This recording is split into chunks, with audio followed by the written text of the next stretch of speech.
Shravanam Kirtanam Vishnoho Smaranam Padasevanam Archanam Vandanam Dasyam Sakhyam and Atmaniveda for Navavidha Bhakti. These are called different expressions of devotion.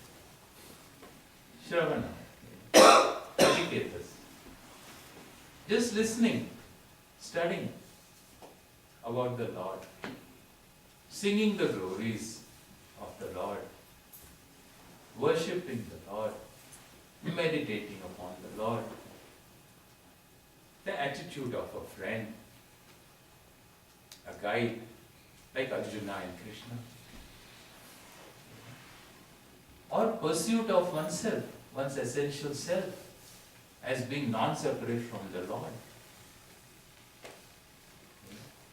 Varieties of ways in which they are all devotion.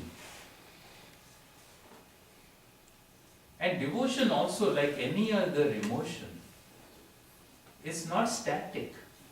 Any relationship. A relationship can't be static. It has to grow. It has to grow. As a child, I relate to my parents. As an adult, I relate to a parent. As an old man, I relate to my parent. So when I'm 60 years old, suppose, and my father is 90, I cannot relate to him the same way as I related when I was 5 years old and he was 35, correct? It has to change.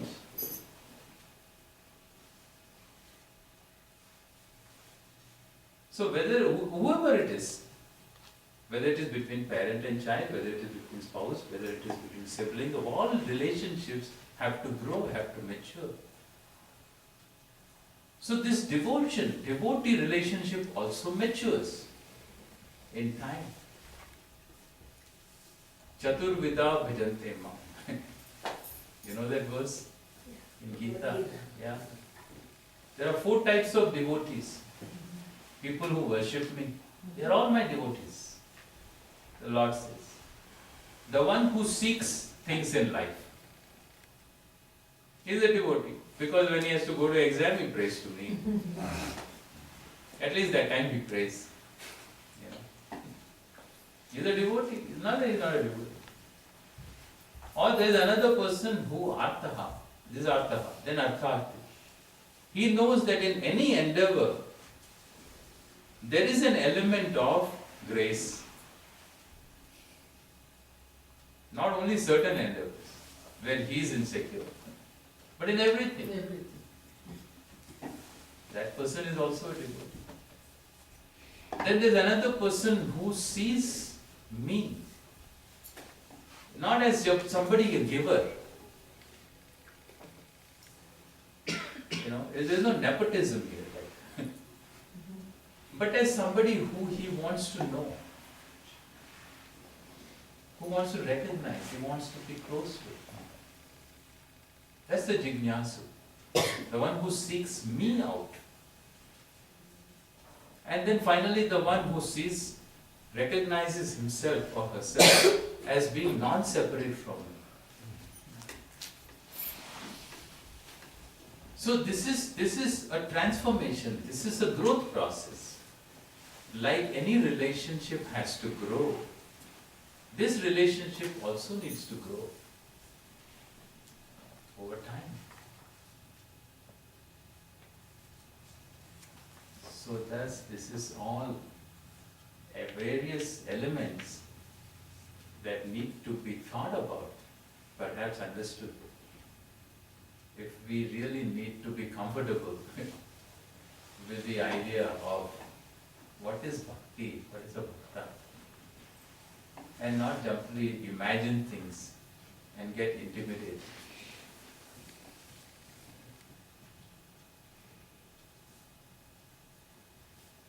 So I'll stop at this point.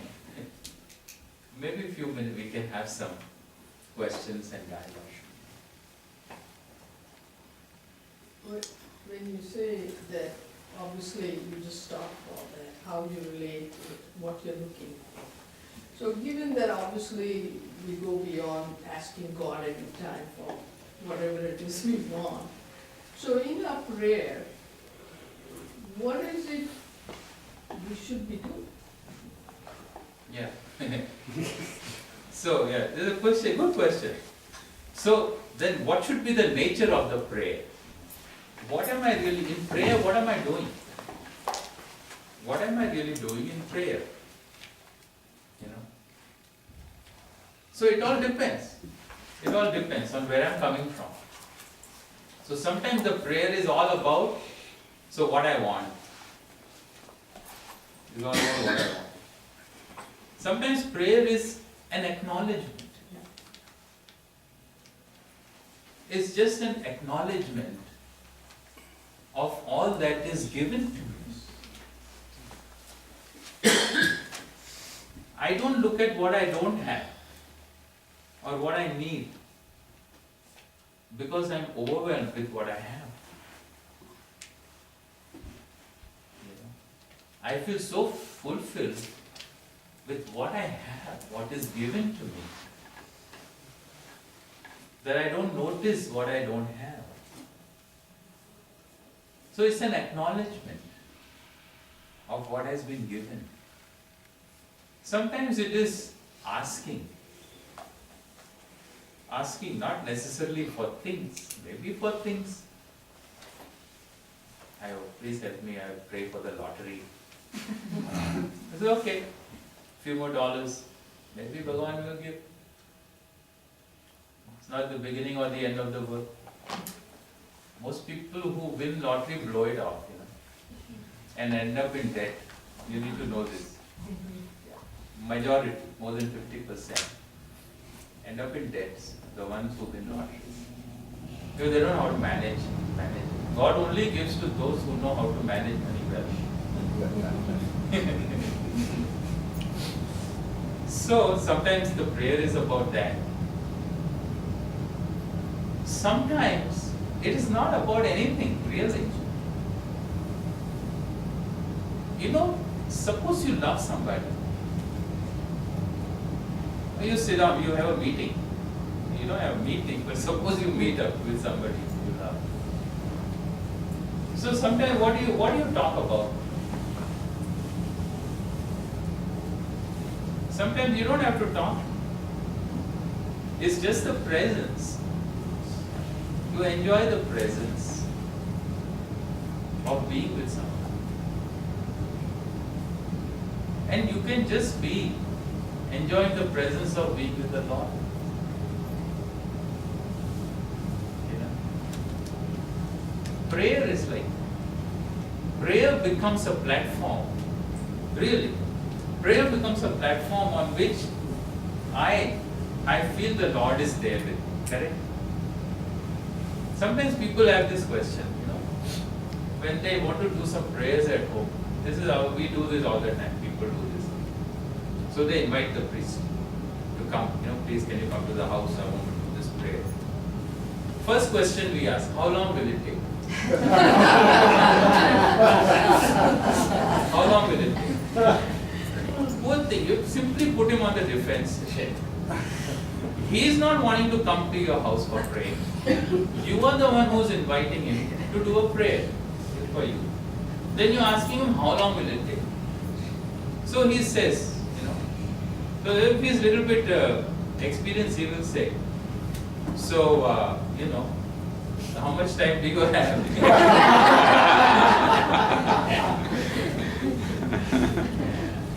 Or you say, no, this prayer takes 3 hours. 3 hours? Can you do in half an hour?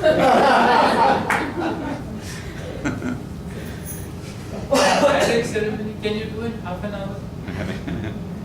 Hey, these people have to live together for the next 50 years.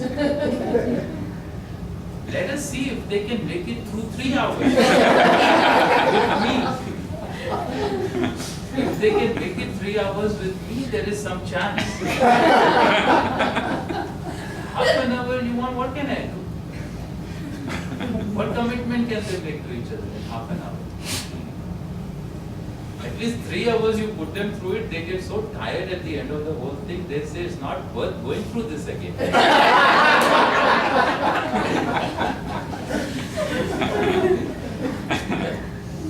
So people come for the prayer, I mean, they all come at Aarti time. They all come before the prasad is given out. They time it fully, properly, nicely, leave the house half an hour before Aarti starts. Suppose you want to meet up with your girlfriend. You do that? No, then you want to leave immediately. You are looking at the clock. You don't notice the time.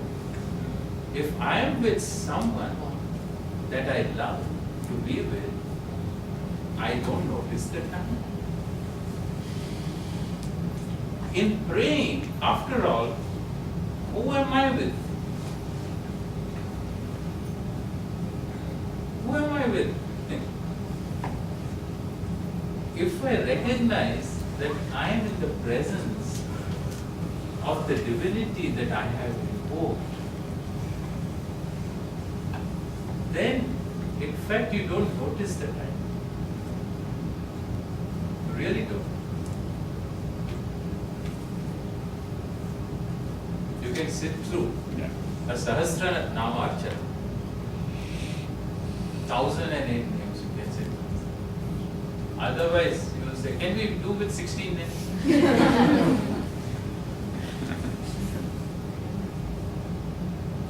So it is really how we relate to the whole setup. Yes. Yeah, in Karma Yoga, you talk about selfless action. In Bhakti Yoga, is there much discussion of selfless bhakti or devotion or prayer? So instead of praying for yourself, is there any emphasis on selfless prayer? So the question has to do with Karma Yoga. So really the role of connection between Karma Yoga and Bhakti. So in Gita there is this verse, Yataf pravrittir bhutanam yena sarvamidam tatam swakarmana namabhyasya siddhim vindati manava. So yataha bhutanam pravritti. So that from which all have come, all the beings have come. Yena sarvam idam tatam. That which pervades everything. That which is not, nothing is separate from. Swakarmana tamapihati. Means worship that.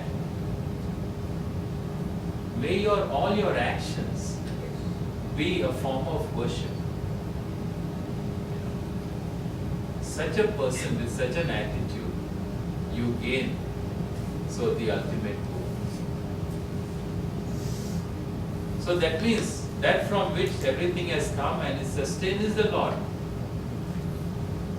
So it says, may my actions be dedicated to the Lord. This is interesting, it's important. Everybody does actions for the Lord, they say. Many a people, battle has been fought, claiming to be for the sake of the Lord. It's not that kind of a thing, doing action for Lord's sake. Bhagavan doesn't want anything, us to be his proxies. Really, seriously? Can we seriously believe that the Lord, the infinite Lord, the one who lords over the whole universe and the creation, is going to be our his proxies? Where he is incapable of doing his own work? That we have to do for him on behalf of him? It's ridiculous. But if I do recognizing the Lord It is how the Lord manifests. And the Lord manifests, as we understand, as dharma, as the order. And among the varieties of order, there is also what we call as the moral order. The universal order of right and wrong. There is a universal right and a universal wrong that applies for every being, every living being. Things like truthfulness, not hurting. He says, in order for me to recognize the Lord, I have to recognize what is the universal moral order. And I live by that. In living by dharma, I am living not contrary to the Lord. That is the only way, best way I can honor the Lord in my actions, by doing what is the right thing for me to do, in keeping with what is right, morally, because I have choices. See, that is where karma yoga and bhakti come together, because it involves, bhakti aspect involves recognition of the Lord and my relationship with Him, and how the Lord, how divinity manifests. And karma only is with reference to my actions, based on my choices. Whether I choose to do things based on what I want and what I don't want, or I choose to do things based on what is right and what is wrong. That choice is given to me. And by exercising that choice properly, for that to happen, this karma and bhakti have to come together. So bhakti yoga is karma yoga. Karma yoga is bhakti yoga, which is what he says in this verse here. That living by karma yoga is worshipping.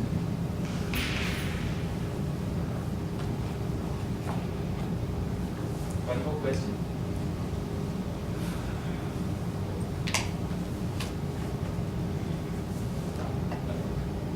I mean, did you imply that bhakti yoga and karma yoga are the same, or that they converge at some point?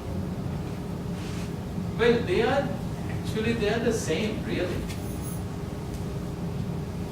Karma is with actions. See, there is no action without thinking, without motivation, without attitudes. You know, when we say karma, we are not referring to just the physics here, you know. This is karma. There is movement. But that's not what we are talking about. When we talk of karma, naturally, there is a person who is performing the action. There is a karmi. There is a person. That means there is thinking involved. There is motive involved. There is some basis involved. There are many things involved here, implied. And those all go into the realm of then my thinking process, my sentiments, etc.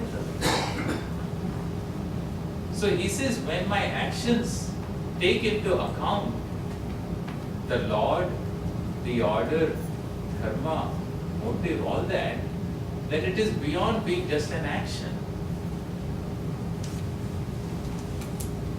So when a bhakta does something, it's like when you cook, you know, at home.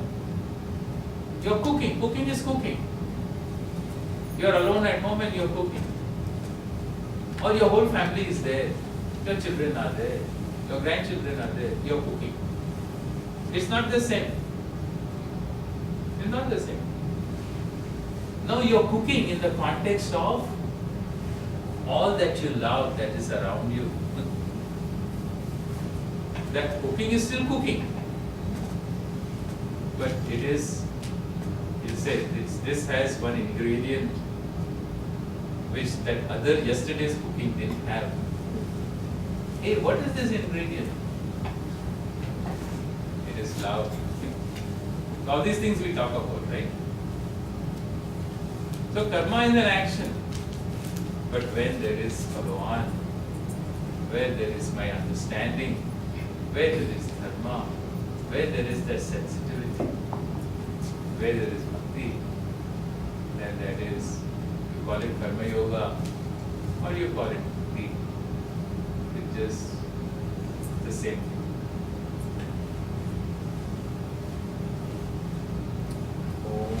Purnamada Purnamidam Purnat Purnamudachyate Purnasya Purnamadaya Purnamevavashishyate.